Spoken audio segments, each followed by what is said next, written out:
Hi guys, this is Miss Thompson here, and for today's activity, what we're going to be doing is we're going to begin working towards our unit goal by learning what Thomas Jefferson's purpose was for writing the Declaration of Independence. If you are looking in Google Classroom under week 1, you should have this document available to you. It should say Declaration of Independence.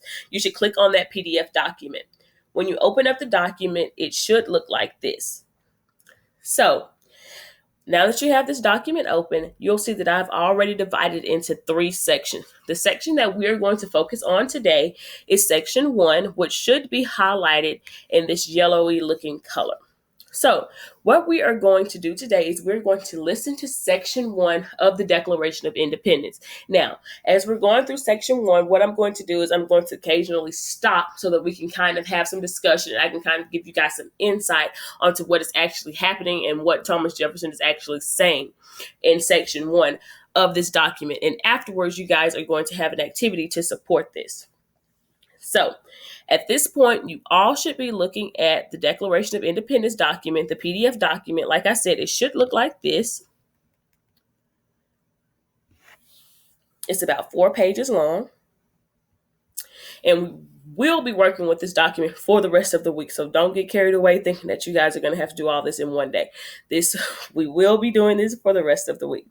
So what we're going to do now is we are going to listen to part of the first section, and then I'm going to kind of stop you guys and kind of ask some questions and explain what is going on. So here we go.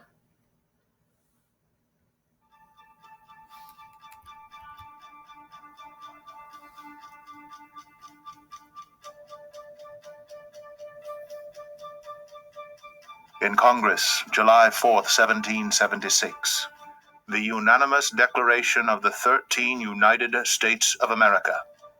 When in the course of human events it becomes necessary for one people to dissolve the political bands which have connected them with another, and to assume among the powers of the earth the separate and equal station to which the laws of nature and of nature's God entitle them, a decent respect to the opinions of mankind requires that they should declare the causes which impel them to the separation. Okay, so here we see that Jefferson chose to begin the Declaration of Independence with the words, the unanimous declaration of the 13 United States of America. So do you guys think that this was necessary? What I mean in saying this is, do you guys believe that it was important for these guys to come together as opposed to try to do this on their own? Now, one would think that it would definitely be easier and that it would probably have been impossible if each of these states would have tried to declare independence on their own.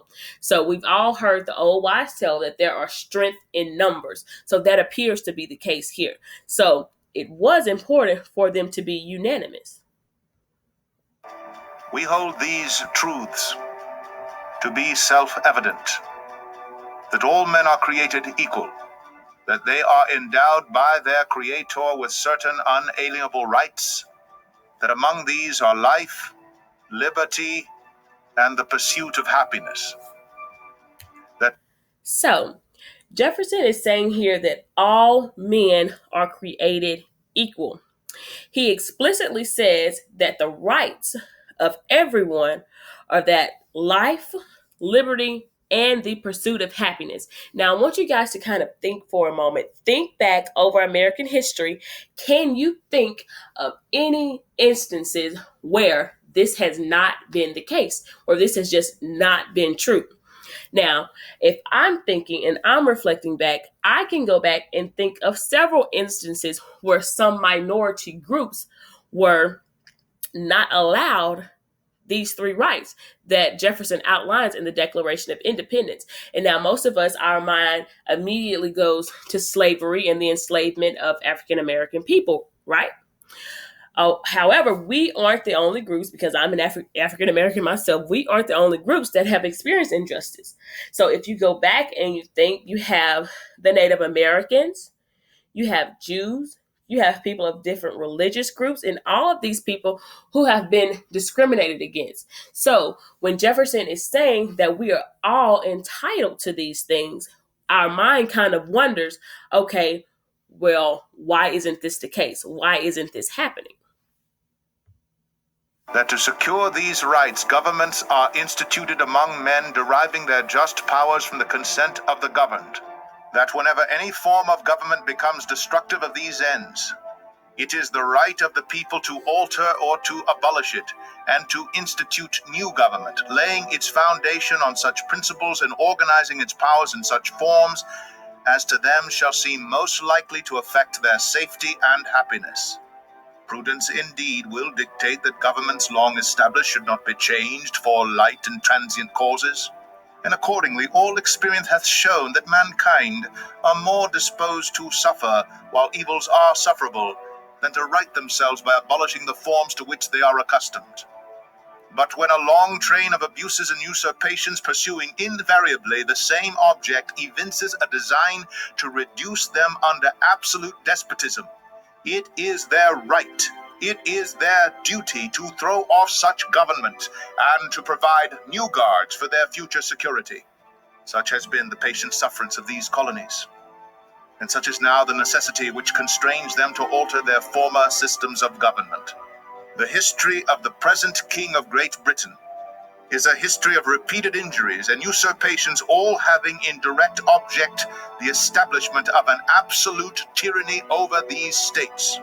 To prove this, let facts be submitted to a candid world. He has refused.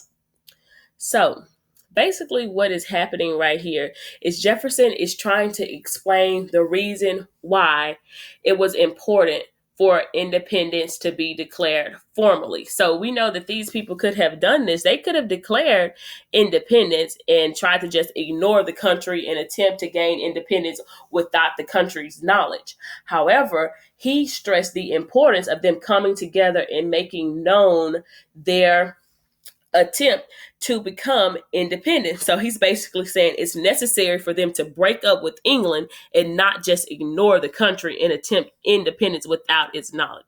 So basically, when it is favorable for you to abandon your government and create a new one, that is what you should do. That is what Jefferson is saying here in the Declaration of Independence at this particular point. So that concludes the reading of Section 1 of the Declaration of Independence. I hope you guys kind of have an idea of what was going on then, of what is being stated in that first section. So now, as you look at this first section, and as we went through it, and as you heard the recording, you probably were taken aback by some of the vocabulary in that first section. So what I think it is important for us to do right now at this point is to kind of get an understanding of what some of these words mean. So in the Google Classroom assignment, you will see that there is a list of words.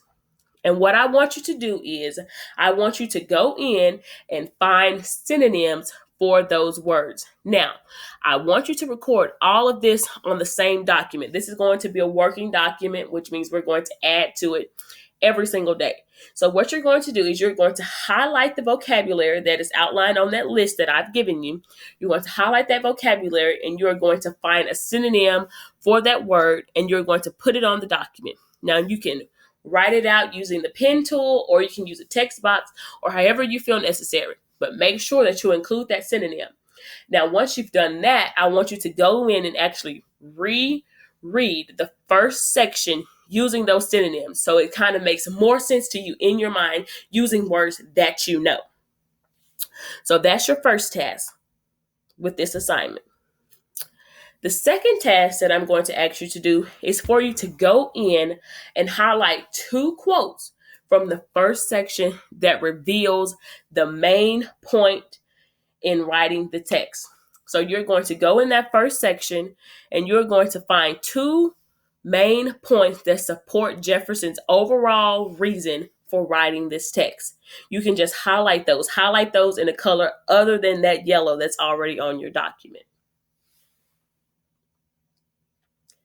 And lastly, what you're going to do is out to the side in this area over here, I want you to, in 1 to 2 sentences, summarize the main point of this entire section.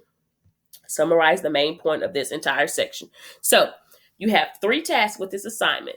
You need to go in and you need to find synonyms for that list of words that I've given you, reread it, Secondly, you need to highlight two pieces of textual evidence that support Jefferson's main reason for writing the text. And then out to the side, you need to tell me what his main reason for writing this text is. What is the main point of this first section right here? That is your task for today. Of course, this is going to be due on Friday at 11:59 p.m. However, this video is not that long, which means you have the rest of the class period to get this done. Now, I am going to be periodically checking on your documents because you're going to do all of this in Kami, which means I can see everything that you're doing. So what you're going to do is you are going to work on this document for the remainder of class. Obviously, if you have any questions as you go through this, to leave me a private comment and I will be available to assist you.